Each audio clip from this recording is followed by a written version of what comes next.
There was once a young woman named Amara who lived in a quiet village surrounded by misty hills. Amara was known for her beauty, grace, and kindness, but there was a sadness in her eyes that few could explain. Though many suitors approached her, she never accepted their proposals. Her heart felt trapped, bound by something unseen. As a child, Amara often had strange dreams.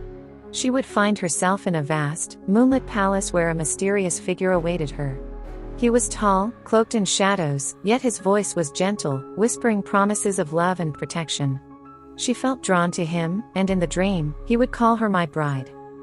At first, Amara dismissed the dreams as fantasies. But as she grew older, they became more intense and disturbing.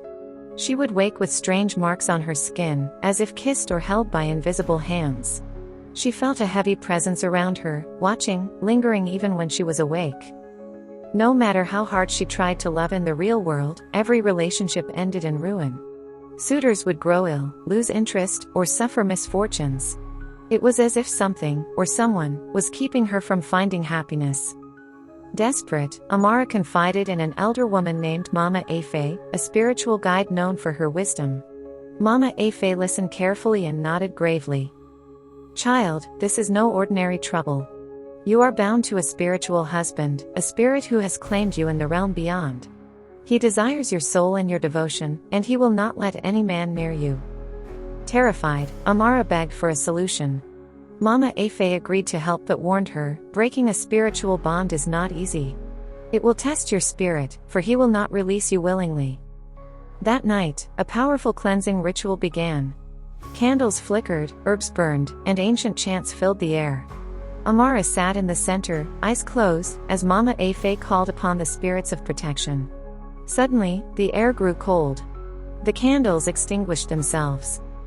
A dark wind filled the room, and there he was, the spirit from Amara's dreams. No longer gentle, his form twisted with rage. "She is mine."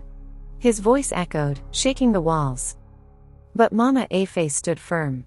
She raised her staff, commanding the spirit to reveal his true form.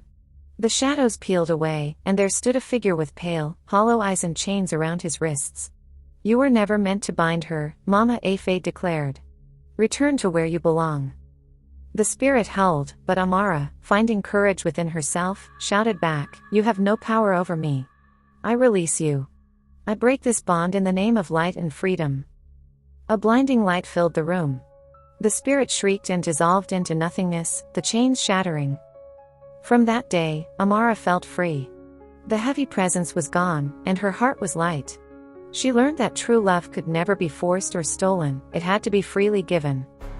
And so, she moved forward, stronger, finally free to find the happiness she had long been denied.